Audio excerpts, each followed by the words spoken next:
ओम नमो भगवते वासुदेवाय। आज हमारे सामने है कृष्ण चालीसा। 40 पावन छंदों में बुनी गई श्री कृष्ण की संपूर्ण जीवन गाथा।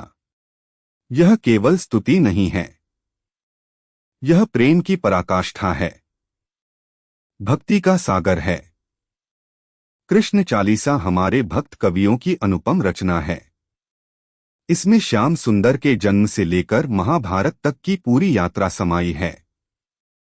हर छंद एक कहानी है, हर पंक्ति एक दर्शन है, हर शब्द में प्रेम की सुगंध है। आइए शुरुआत करते हैं उस श्लोक से जो कृष्ण के जन्म की दिव्य गाथा कहता है। जन्म लिया वसुदेव घर, कारागार में अवतार। आधी रात घनघोर निशा, तिमिर हरा उजियार। क्या अद्भुत चित्रण है। मथुरा की कारा में वसुदेव और देवकी के घर जन्म लिया। कैसा विरोधाभास है। कारागार में अवतार, बंधन में मुक्ति के दाता का जन्म। आधी रात का अंधकार था, लेकिन कृष्ण के जन्म से सारा अंधकार मिट गया। यह जन्म केवल इतिहास नहीं है, यह प्रतीक है। जब हमारा हृदय कारागार बन जाता है, जब पाप और दुख की जंजीरें हमें बांधती हैं, तब भगवान हमारे अंतर में जन्म लेते हैं। अंधकार को मिटाने के लिए अगला छंद बताता है वसुदेव की यात्रा की कथा। वसुदेव सिर पर धर यमुना तीर पहुंचाए। गोकुल में नंद बाबा यशोदा मैया पाए। यह यात्रा केवल भौगोलिक नहीं थी, यह आध्यात्मिक यात्रा थी। वसुदेव ने कृष्ण को टोकरी में रखा, सिर पर उठाकर निकले। यमुना में बाढ़ थी, लेकिन भगवान के सामने प्रकृति भी नतमस्तक हो गई। पानी राह दे गया। गोकुल पहुंचकर नंद बाबा के घर छोड़ा। यशोदा मैया को मिला अपना लाल। यहां से शुरू होती है कृष्ण की बाल लीला, वह लीला जो हमारे हृदय को मोह लेती है। यशोदा मैया दूध पिलावे, नंद करे सिंगार। ब्रज में खुशी मनावे सभी, आया हमरो सरकार। यह छंद वात्सल्य रस से भरा है। यशोदा मैया दूध पिला रही हैं, नंद बाबा अपने लाल को सजा रहे हैं। सारा ब्रज खुशी मना रहा है, क्योंकि आया है उनका सरकार, उनका प्यारा कन्हैया। यहां कृष्ण केवल भगवान नहीं हैं, वे एक मासूम बच्चे हैं, मां की गोद में खेलने वाले। यह भाव हमें सिखाता है भगवान कितने निकट हैं हमारे, कितने सरल हैं। अब आती है राक्षसों के वध की गाथा। पूतना आई छल करके स्तन में विष भराए। कृष्ण दूध के संग प्राण भी पी गए तत्काल। पूतना राक्षसी आई थी, सुंदर स्त्री का रूप धरकर, स्तन में विष भरकर। सोचा था कृष्ण को मार देगी, लेकिन कृष्ण ने दूध के साथ उसके प्राण भी पी लिए। राक्षसी का अंत हो गया। यह कथा प्रतीकात्मक है। पूतना माया का प्रतीक है। बाहर से मीठी दिखती है, भीतर विष भरा है। लेकिन जो व्यक्ति कृष्ण के शरण में आ जाता है, वह सारी माया को पार कर जाता है। बकासुर अगासुर मारे, तृणावर्त सहार। बाल रूप में भगवान ने दिखलाए चमत्कार। बकासुर बगुले का रूप धरकर आया, अगासुर विशाल अजगर बनकर, तृणावर्त बवंडर का रूप लेकर। सभी कृष्ण को मारने आए, लेकिन सबका वध हो गया, छोटे से बालक के हाथों। यह दिखाता है कि भगवान की शक्ति रूप पर निर्भर नहीं, छोटे से बच्चे में भी संपूर्ण ब्रह्मांड की शक्ति समाई है। अब आता है सबसे प्रसिद्ध छंद, गोवर्धन उठाने का। गोवर्धन गिरी हाथ पर, धारे 7 दिनांक। इंद्र के गर्व को चूर्ण कर रक्षा की गोकुलवासियों की जान। इंद्र को घमंड हो गया था, सोचा था कि मैं देवराज हूं, सबको मेरी पूजा करनी चाहिए। जब ब्रजवासियों ने गोवर्धन की पूजा की तो इंद्र क्रोधित हो गया, भेजी भयंकर वर्षा। तब कृष्ण ने गोवर्धन पर्वत उठा लिया, अपनी छोटी सी उंगली पर 7 दिन तक पकड़े रखा। सारे ब्रजवासी सुरक्षित रहे। इंद्र का गर्व चूर गया। यह घटना गहरा संदेश देती है। प्रकृति ही हमारी सच्ची माता है। पर्वत, नदी, वृक्ष हमारे रक्षक हैं। इनकी पूजा करनी चाहिए, घमंडी देवताओं की नहीं। रास रचाया यमुना तट, गोपी संग श्रृंगार। प्रेम की पराकाष्ठा दिखलाई, भक्त हृदय में उतार। रास लीला का यह छंद अत्यंत गूढ़ है। यमुना के तट पर कृष्ण ने रास रचाया, गोपियों के साथ नृत्य किया। यह केवल नृत्य नहीं था, यह प्रेम की पराकाष्ठा थी। गोपियां जीवात्मा का प्रतीक हैं, कृष्ण परमात्मा के। जब जीवात्मा पूर्ण समर्पण करती है तब परमात्मा के साथ यह दिव्य रास होता है। यह भौतिक प्रेम नहीं, आध्यात्मिक मिलन है। माखन चोरी करते रहते मियाँ डांटे रोज, कभी बांधती रस्सी से, कभी करती मनुहार। यह छंद बाल कृष्ण की शरारतों को दिखाता है। माखन चुराना, मैया का डांटना, रस्सी से बांधने की कोशिश। दामोदर नाम पड़ा इसी से, लेकिन यह भी गहरा अर्थ रखता है। हमारे संस्कार ही हमारी रस्सी हैं। प्रेम की रस्सी, भगवान इसी प्रेम से बंधते हैं, शक्ति से नहीं। कालिया नाग का मर्दन कर, यमुना निर्मल कीन। विष को अमृत में बदल दियो, जग को दर्शन दीन। कालिया नाग ने यमुना को विषाक्त कर दिया था। कृष्ण ने उसके फन पर नृत्य किया, नाग को वश में कर लिया। यमुना फिर से निर्मल हो गई। कालिया हमारे मन का विष है, क्रोध, लोभ, मोह का। जब कृष्ण हमारे मन में नृत्य करते हैं तो सारा विष मिट जाता है, मन की यमुना निर्मल हो जाती है। अब आता है वियोग का समय। मथुरा जाना पड़ा कृष्ण को, छोड़ गए गोकुल। ब्रज की गोपियां रोती रहीं, विरह में व्याकुल।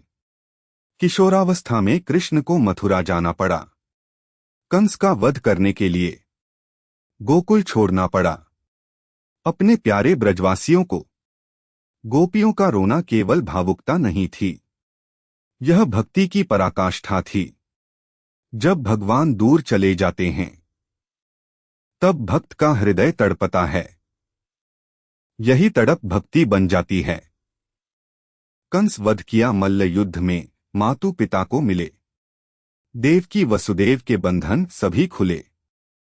मथुरा में कंस ने कृष्ण को मल्लयुद्ध में बुलाया, सोचा था मार देगा, लेकिन कृष्ण ने कंस का ही वध कर दिया। देवकी और वसुदेव की जंजीरें टूटीं। यह दिखाता है कि अत्याचारी का अंत निश्चित है, धर्म की जीत होती है, सत्य की विजय होती है। सुदामा मित्र मिले गुरुकुल में, प्रेम अटूट बांधा। गरीबी में भी मित्रता का मान सदा रखा। गुरुकुल में मिले थे सुदामा, कृष्ण का प्रिय मित्र। एक राजा बना, दूसरा गरीब रह गया, लेकिन मित्रता अटूट रही। जब सुदामा द्वारका आए चावल की पोटली लेकर, तो कृष्ण ने बड़े प्रेम से स्वागत किया। यह सच्ची मित्रता का उदाहरण है। अर्जुन के सारथी बने, गीता का ज्ञान दिया। कर्म करो फल की चिंता मत, यही उपदेश दिया। महाभारत के युद्ध में कृष्ण बने अर्जुन के सारथी, रथ हाँकने वाले, लेकिन वहां दिया महान ज्ञान, गीता का अमृत।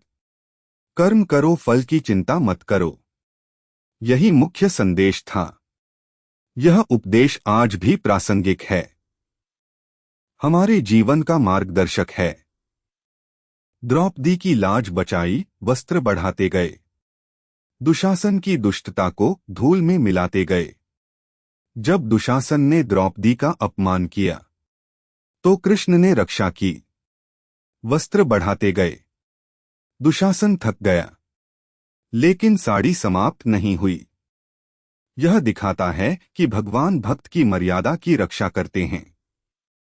जो व्यक्ति पूर्ण श्रद्धा से पुकारता है, भगवान उसकी सुनते हैं। पांडवों के साथ खड़े रहे, धर्म की रक्षा में। अधर्मी कौरवों का नाश कर स्थापित किया न्याय। महाभारत में कृष्ण पांडवों के साथ थे, क्योंकि वे धर्म के पक्ष में थे। कौरवों का नाश हुआ, क्योंकि वे अधर्म पर थे। यह संदेश स्पष्ट है। भगवान हमेशा धर्म के साथ खड़े होते हैं। अधर्म का नाश निश्चित है।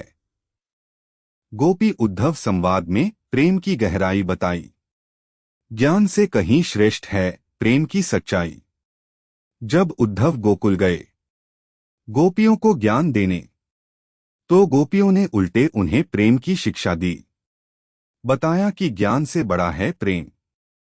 यह भक्ति और ज्ञान का अंतर दिखाता है। ज्ञान सिर में रहता है, प्रेम हृदय में। हृदय का मार्ग सिर के मार्ग से श्रेष्ठ है।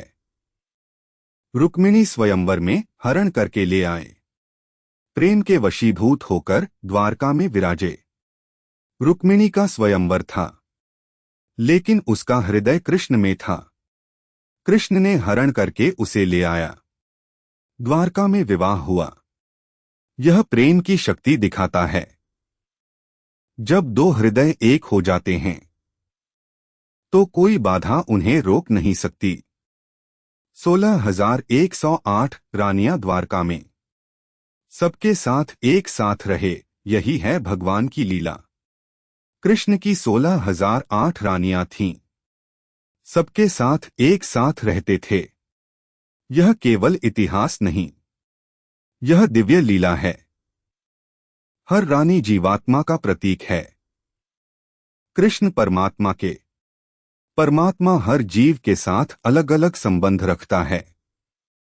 सबको अपना लगता है। बाणासुर से युद्ध में दिखाया विश्वरूप। अनिरुद्ध को मुक्त कराकर लिया प्रेम का रूप।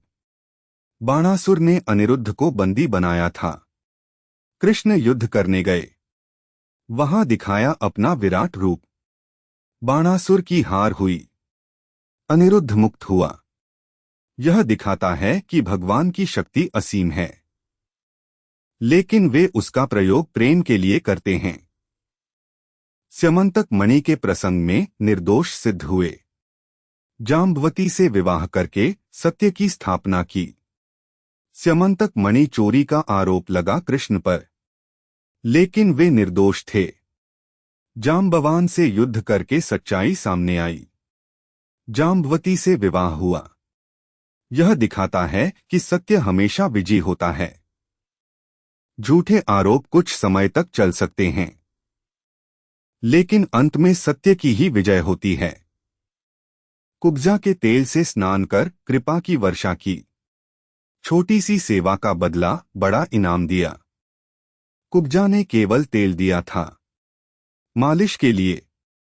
कृष्ण ने उसे सुंदर बना दिया, बड़ा इनाम दिया।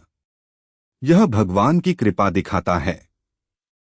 छोटी सी सेवा का भी बड़ा फल मिलता है। भगवान भक्त की भावना देखते हैं, सेवा का आकार नहीं। युधिष्ठिर के राजसूय यज्ञ में अग्र पूजा पाई। शिशुपाल के वध के बाद मुक्ति प्रदान की। राजसूय यज्ञ में कृष्ण को सबसे पहले पूजा मिली। शिशुपाल ने आपत्ति की। 100 गालियां देने के बाद वध हुआ। शिशुपाल को मुक्ति मिली, क्योंकि वह निरंतर कृष्ण का चिंतन करता था। भले ही द्वेष से, लेकिन चिंतन तो कृष्ण का ही था। जरासंध का वध कराकर पांडवों की सहायता की। भीम के द्वारा युद्ध करवाकर विजय दिलवाई। जरासंध बहुत शक्तिशाली था। कृष्ण ने भीम को रास्ता बताया, कैसे उसका वध करना है। भीम ने जरासंध को चीरकर मार डाला। यह दिखाता है कि कभी कभी बुद्धि बल से ज्यादा काम आती